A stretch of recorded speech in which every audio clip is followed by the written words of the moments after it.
और इन्होंने पूरी रिसर्च की डॉक्टर आदित्य ने। उनके जो जैसलमेर साइड में या उस साइड में लिखते हैं जो राजपूतों का जन्म के बारे में, तो वो अब डबल MA है, वो आगे से आगे वो लिखते रहते, तो वहीं से ये सारा वंश चला है। ये उन्होंने यहाँ आके भी शायद रूबरू में भी बताया था कि भाई मुझे वैसे ही हमारे को देख के बोले कि ये तो पता नहीं कौन से राजपूत हैं, ये बताएंगे आपको कि वो सिर्फ राम जी से ही वंश चला हुआ है। जी पिताजी, धन धन सतगुरु तेरे आसरा। पिताजी माफी चाहता हूँ, एक आध नाम मुझे यादाश्त में से निकल गया पिताजी,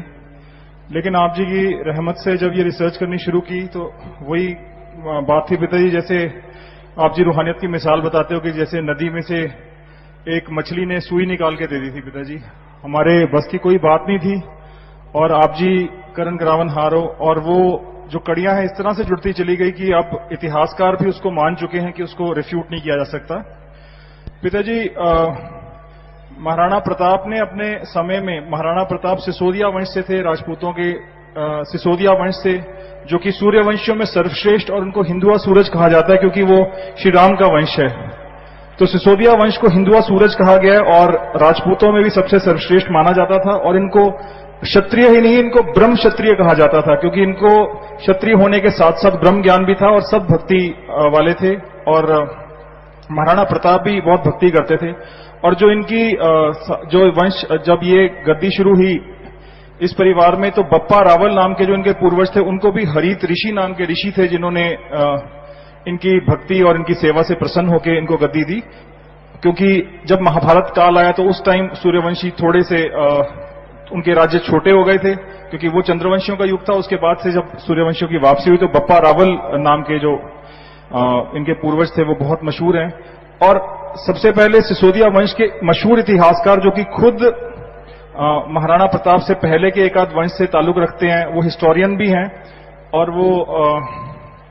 मध्य प्रदेश में एक हिस्टोरिकल रिसर्च इंस्टीट्यूट के डायरेक्टर हैं। उन्होंने कहा कि जब आप जी की फोटो दिखाई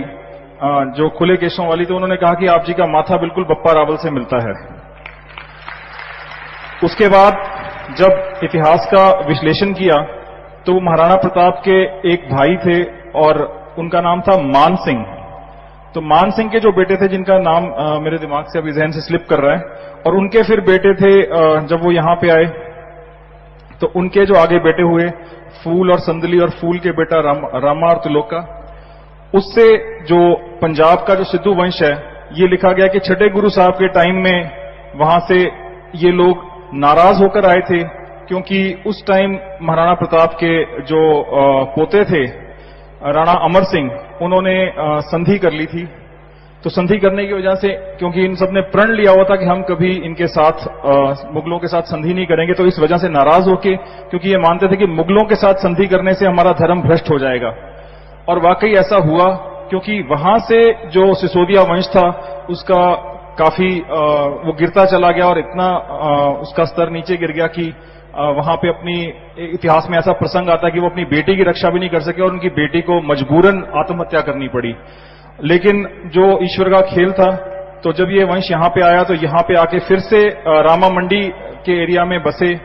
छठे गुरु साहब से मिलने के बाद यहां पे जो पहला गांव बसाया गया, और उसके बाद जो जिस तरह से वचन थे कि आपकी जड़ें पाताल से भी गहरी हैं